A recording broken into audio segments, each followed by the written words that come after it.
Hi guys, welcome to a YouTube channel it's all about money.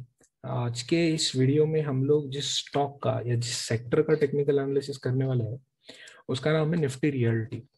अगर हम लोग Nifty realty के constituents देखें तो ये वो लिस्ट है जो स्टॉक्स है और उनके परसेंटेज वेट है जो वो कंस्टिट्यूट करते हैं इस पर्टिकुलर इंडेक्स में। हम लोग इस सेक्टर से जो दो स्टॉक्स का टेक्निकल एनालिसिस करने वाले हैं उसमें से एक है डीएलएफ लिमिटेड जो 25% वेटेज कंस्टिट्यूट करता है इस इंडेक्स में। That is one fourth of the index, काफी हैवी वेटेज है इस स्टॉक का इस इंडेक्स में। और दूसरा जो टेक्निकली साउंड सेटअप हमें लग रहा है वो है ब्रिगेड एंटरप्राइजेस लिमिटेड। तो अब आ जाते हैं इसके चार्ट्स पर। अगर हम लोग निफ्टी रियल्टी को डेली टाइम फ्रेम पर स्टडी करें तो हमें ये दिखेगा कि ये स्टॉक, ये जो इंडेक्स है, ये काफी दिनों से एक इम्पोर्टेंट लेवल को टच करके बार बार नीचे की तरफ आ जा रहा था, जो ये लेवल्स आ रहे हैं 365 366 के। रिसेंटली लास्ट ट्रेडिंग सेशन में उसने इस लेवल को सरपास किया है और ये फेब्रुवरी 21 यहाँ से 6 महीने पहले से इसी पैटर्न में ट्रेड कर रहा है। यहाँ पर इसने एक पैटर्न भी डेवलप किया है जो एक राउंडिंग बॉटम पैटर्न और उसके बाद फिर से एक राउंडिंग बॉटम, जिसे हम कप एंड हैंडल पैटर्न कहते हैं। और यहाँ से हम लोग इसमें एक ब्रेकआउट एक्सपेक्ट कर रहे हैं।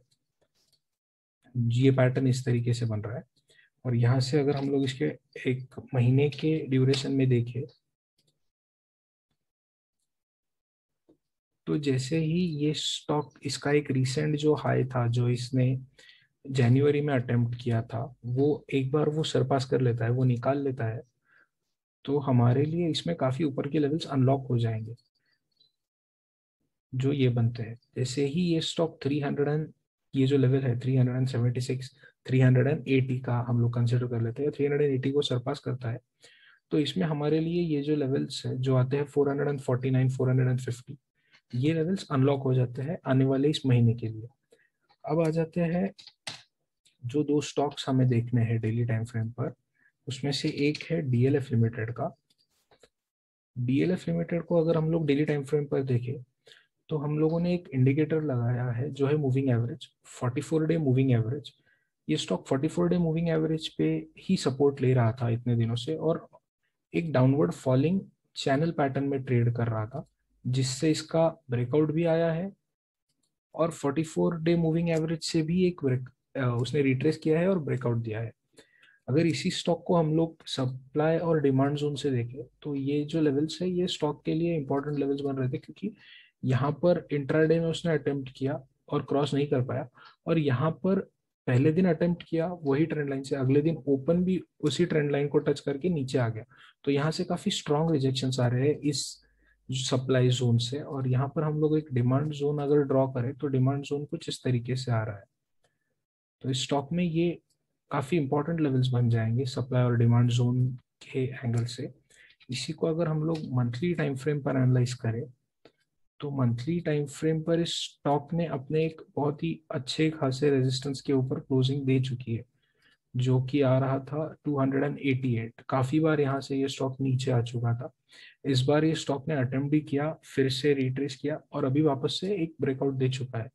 तो हम लोग आने वाले कुछ दिनों में स्टॉक में एक अच्छा अपसाइड देख सकते हैं।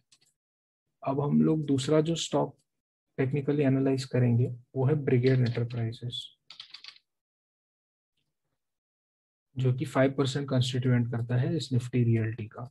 ये स्टॉक काफी दिनों से उसी निफ्टी रियल्टी के पैटर्न के तरीके से ये एक रेजिस्टेंस जोन को बार बार रिट्रेस करके नीचे आ जा रहा था। ऑल्सो ये एक अपवर्ड मूविंग चैनल पैटर्न में मूव कर रहा था, जहां से इसका रिसेंटली ब्रेकआउट आया था। फर्स्ट डे ये इंट्राडे में काफी ऊपर तक जाकर आया और चैनल पैटर्न के लेवल्स पर ही क्लोजिंग दे दिया।